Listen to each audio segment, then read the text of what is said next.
Hey, what's good, guys? My name is Henry C.Murphy, and this is a day in the life of an entrepreneur. Welcome back to the channel. Today, we're going to talk about onboarding, man. Basically, bringing people on to your establishment to help get that engine running, right? Like, people are the oil in the engine of your company, and you need good people in place. So we're going to talk about onboarding today, man. And I'm going to bring Amy McIntosh in. She is an expert at this, and we're going to talk about it, and we're going to get it done.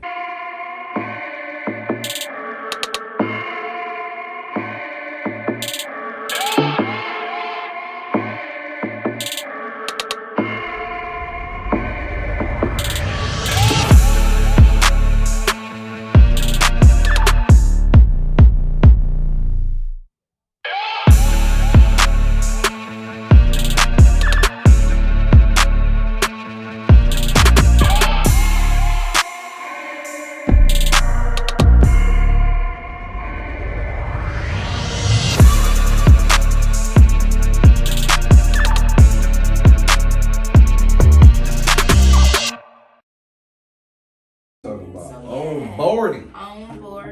Now, what I sent you, that's really for contract, but we can modify it for the interns too. Well, what I'm gonna do is not to like interrupt y'all. No, y'all meeting. The basis of our meeting more is getting more of the words together, the content of the job description. So no, you good. Our first meeting covered a lot of that. I want to. You don't know what you don't know, so I'm like listening in to let it like trigger some ideas of what I need to be doing. Yeah. Where I'm at is basically, I'll bring in contractors to do certain jobs and hire them from, they'll be like in the Philippines or something like that. But I do want a more structured system even with bringing them in. But here, like face to face, right now, I know I need to get an assistant on that, but I want that assistant to be able to do the multitask. I want them to be able to handle some of the stuff within the business and some of the stuff for me personally. And then I need to start bringing in copywriters. I'm doing all that myself, and it's starting to like, I don't feel like doing as much of that. So, but I also want to have something set up for them so that I just need it. I need structure so that when I bring these people in, I'm not like constantly having to, you know what I'm saying, back and forth, babysit someone and just kind of keep it. It'll almost be like, well, I might as well just do it myself. If I'm gonna sit here and constantly have to be like available to you. I don't mind being available, but I can't like constantly stop what I'm doing somewhere else to come and like put out fires or something that could have been put up, something that could have been known coming into established from the get-go. Now, this is a weird question. So I know it doesn't look like this when it's on the tablet, but these little spaces right here, images go there? Yeah, pictures are gonna go there in the grades. Got it. Nice. Okay. Oh, what you just said actually, well, the reason why you do set up things like this is because if you find yourself repeating yourself, you record yourself to replace yourself. Have you ever heard that? I have. Yep. Like it's like you find yourself repeating yourself. I'm gonna need you to record what you're doing to replace what you do. And so it can look like stuff like this. Because that's you in a document. That's training your people. And so that's why it's so important, because you don't want to have to do that every time. Yeah. You're exhausted from that. And not everybody's going to get the same version of you every time. Correct. That's true. Because it's based on your it's based on your mood. You want to document that stuff so that you can just have the same experience for everybody that's coming on board. And everybody's on the same page and they're receiving the same level coming in. Gotcha. You know what I'm saying? So it can look like all types of stuff. But yeah, with that, so hearing that in that last piece is that was kind of that's the orientation. So remember I was telling you that, hey, like when you train people, you want to have some type of like a packet. So it's two parts to. So when it starts showing all the unapologetic stuff, and you can give them like, I even have another. I don't know if I shared that template with you, but I created another one for you. It's more like a product catalog. So you want them to be educated about merch as they talk about whatever they're doing here. It's a product catalog, and it can be like a one pager, just like the main thing, and so that they have access to it. So, like here's an example of what we do. Like, this shirt, we do hoodies, we do shirts, t-shirts, we do whatever you want to be in that list. You have like certain language in there, so that when you're talking about unapologetic, it's the same, because you want the culture to be unapologetic. They can't represent anything different except the organization when they're here, and so like so some of that stuff you won't need. I gave you the whole, just the whole template, because when I use that same template for a lot of people, I just change up like color, add their branding to it, and then it, but it's the same, like the structure of No, it. I is the love it. same. I love it because I'm even looking past where we are now. Yeah, and that's why I gave it to you, because like I know you're not there yet. You won't need like workers' comp. You don't need all that stuff really right now. So, let me interject for a minute. So, like, when it comes to onboarding, what is very important is that as you create these positions, that you have job duties in place so that the people who are coming on, when they do their application, when they do their I-9 form, when they do all of the things, first of all, that the government requires, then what do you want them to do in your establishment? What benefits do they have? Like, these are some of the things that need to be put into your package. As an entrepreneur, as you get more serious about your business or as your business begins to grow, you need these things in place for onboarding. It is very, very important, man. So, yeah. But eventually you will. If you hire someone full time, like a W-2 employee, you're gonna have certain things. Over the contract. Yep, and these are all of your this little guide or HR guide is telling you what you need to have in place. It's crazy that you said. Let me ask you. So, what? I don't know if we covered this in our last meeting or not, but the conversation was, how much money do I have to spend to where the government will block me from having contract work? That's in the millions. Oh, right? it's millions. It's over. Honestly, I think it's like over. Once you get over, for nonprofits, it's like 500,000. But for it may be more than that. I don't know what the exact number. Okay. But I think you're Good to go. Somebody called and asked me that the other day, and I was like, man, I'm pretty sure it's in the millions. Yes. You know what I mean? Yeah, it's where you can do contract work. So I'm like, yeah, I'm gonna do this for. And then contract work is a little. Well, really, you can go beyond that number. But I think with contractors, there's a rule, there's a cap, but it's not really based on. It's twofold. Part of it is how much you're paying. The other side is how much are they investing, like working. Got you. So How much time are they getting? Because like for example with me, my largest client, just gonna say that I only can work for them for 18 months. And the way they handle me is I do a 3-month contract with them. They renew my contracts, and it's based on whatever their finances are for the year. The way they say. Every 3 months, they're like modifying. Like, I don't have funding. I want you to work on this project because we do have funding. And so they move me about to work on different projects to kind of like milk me dry. Pretty much that's what they're doing. Yeah. Like, they want to get as much as they can out of me before they let me go. And then the cap with them is 18 months. After 18 months, whatever regulation they have in place with them, I can't work beyond 18 months because of how much they're paying me. So either they need to hire me to stay under whatever that number is as an employee, because the benefits then go back to them. It's a lot to that. No, I get it. Like though. it's I like get 18 months, whatever their rule is. But again, it's based on whatever their business structure is. Gotcha. And so it's kind of different based on your business So structure. after 18 months, they can never do that again? I have to wait 3 months and it resets. Wow. I have to wait 3 months before I can even apply for a contract with them. And then I could, after 3 months of being out off their payroll, kind of sort of like it resets. And then I can do another 18 months. Wow. Okay. Got it. So it's only got it. And because I'm a 1099, so I'm an independent contractor. Got you. I don't like work for a contractor. I'm myself. So there's some rules. So is that's all in this packet already? Yes, we need to pull it. Some of it is in there, but we need to pull the law. I don't know what the state of Georgia requires when it comes to working with like 1099 contractors. Gotcha. Because they're independent. They're like a separate entity. And they pay their own taxes. And they pay and so there's some rules with the taxes and stuff that I don't know a lot about, but I can find out. I work with Sterling is my person that I go to for stuff like that. So let's pull all that together. I can get that for you. Okay. So he would be the person I go to and say, hey Sterling, what does it look like? Because he keeps me under where I need to be. Got you. So that I don't, I can still reap benefits. Got you. Because I pay myself from my income, from my contracts. I pay myself way less than what I'm making. Correct. Yeah, man, trust me. I know that. I pay $30,000. Yep.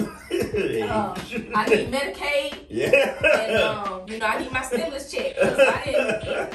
I need my stimulus. My business is hurting. Hey, did you see my post? Better post? No, I say when I get my stimmy, we doing Brontosaurus burgers. Listen. Brontosaurus burgers, bro. I'm always probably gonna always pay myself. I don't see you. I pay myself more. I will say this though, and this is just something to do with that. I was having a conversation with him, but he was like, man, he said, listen, he told me this. I should have listened. Mm-hmm. I'm still gonna probably end up doing it. He said, man, listen, where you keeping your money? I said, mainly right now it's sitting like in savings. Honestly, I said, I'm looking for a good fiduciary to like help me navigate it. He was like, here's what I want you to do. He said, I want you to think about what's going to happen to the dollar and what's already been happening to it. The more that they keep printing out money and giving it out, what do you think is going to happen to the value of that dollar? And I said, well, it's going to decrease because of inflation. He's like, correct. He's like, so now what are you going to do to protect your dollar? He said, the money you got sitting in there right now is continually decreasing, being worth less while it's sitting there. He was like, so now you have to figure out which he's big. He's a huge Bitcoin guy. Yeah. I mean, he said 60% of his wealth is in Bitcoin. Wow. And so at the time when he told me this, it was down to like, I think it was like 28, 30 grand a coin. And he was like, man, he said, it's going to hit 100 grand. He said, I guarantee you that. He said, and then from there, it's going to continue. He said, I don't see where it's going to cap off at. He said, it is volatile, but he said, it's a long play. You can't look to get into it. So then I checked it and it was at like 60K now, a coin. Wow. Yeah, it's on the price. Because a lot of people are starting to look, they're like, oh, the dollar's going down. Where can I put my money to have it secure where I know that and now they've got a company that's actually doing a savings account for your Bitcoin and paying you like 6 to 8%. Yeah, I saw that. On the Bitcoin itself when it's already accumulating interest. So I'm like, ooh, I'm staring at that. So you can see that it's starting to change. Yeah, man, it's changing, bro. A lot of companies are like investing heavy into it. I mean, it ain't going nowhere, bro. Yeah. It's for real now. Against that thing hard. Nothing they can do is now got to the point now where it's too hard for them to there's so many big entities, IBM, all these different companies. What you gonna do? Right. Anyway. Yeah, I've been trying to learn more about that. I mean, I had the same conversation with someone. I was more so talking or trying to invest in real estate, and so but they were suggesting all that. And I was like, I don't know nothing about this investment stuff. So let me go and look it up. Yeah, so I can learn because you're using a language I don't know. Yep, no doubt. So I don't know. What you mean? I'm put my money here? What I do? Just let it sit? I mean, what does that mean?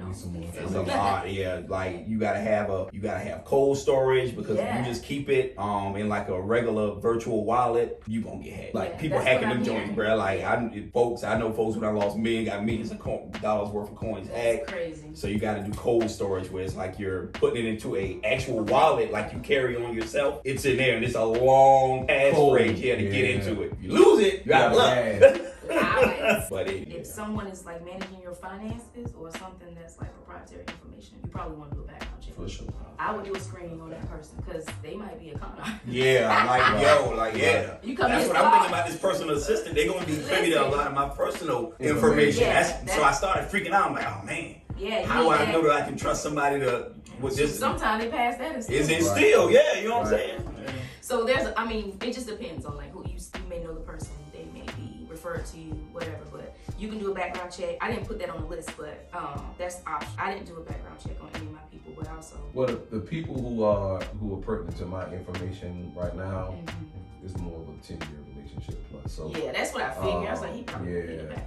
And with your contract, so the contract that's in there, you can do an NDA. I gave you. I do need that NDA. So I'm gonna do a different one as an NDA because it covers a little. It's different. But the one I gave you is a contractor agreement. The NDA, you can get your interns to sign. Pretty much anybody that come in here that see your merch, touch your merch, you can get involved in it. Especially involved in the creative process. Your models can sign an NDA. Right. It's I like, want them to sign You need them too, yeah. I need you. This is how you handle business with me. This is how I need you to, respect and protect the brand, and so you can do a separate one for the contractor one. I think, let me see, in that one, it talks about pretty much their status. Like, you don't work for me, you're an independent contractor, this is what it looks like to work with me. You can have a team that handles your business, but if they do, it looks like this. So that's what that agreement is. Okay. When you start hiring contractors, that agreement is going to be specific to their status.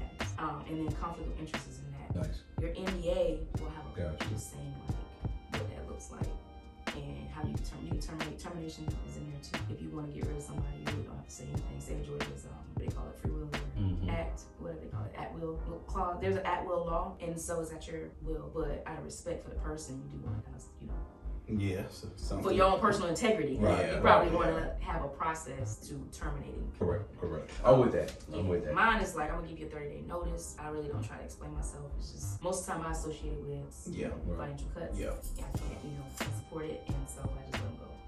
Okay. But it could be associated with something else. But I Yeah. just like, we can't pay you anymore. Yeah. That's how I handle mine. Honestly. And I give them a 30-day notice, and like, hey, I'll finish out everything in 30 days. I'll pay you up until. And give them time to get And another give them job. time to get or another whatever. job. And you can go longer if you want to, but if it's performance, it's like you gotta get out of here. If it's performance, is different though. Like Grant said it like this. Usually they already done quit on you. They a quit. long time ago. And so they're just waiting on you to pull them out. Just give give them them an out, basically. Yeah. So we need to add the NDA. We need to add the form from Sterling. And what was the other one? The application. And I put like a direct deposit form. So if you want to That start, would be fire. Yeah, I'm definitely going. Yeah, I sent one to you. I think in that folder. I put one in there. Okay. The one in the folder is for QuickBooks. Okay. So if you are gonna sign up and do your accounting with QuickBooks, QuickBooks has their own form. All you're gonna do is if you have an accountant, they're gonna just put the information in there. And that's it. That's all. But it is good to kind of have it documented some kind of way where you can protect that document because it's personal information. Right. You can shred it after it's done. I mean, you don't even have to keep it really. It's just getting the information so you can Routing number, account number. help them put it in. Gotcha. And so they don't have to share it no other type of way, like through email or text. If you get that form, the form can be secure in wherever your place file storage is gonna be. Right. Yeah. So we in the finance room, and so we got a lot for everything. So. Yo, I hope you really enjoyed what we talked about today. I hope that it was informative, and I hope that you take these tools, you know what I mean, and use them in your own business. Look, don't forget to like, comment, and subscribe, and make sure you hit that alert button.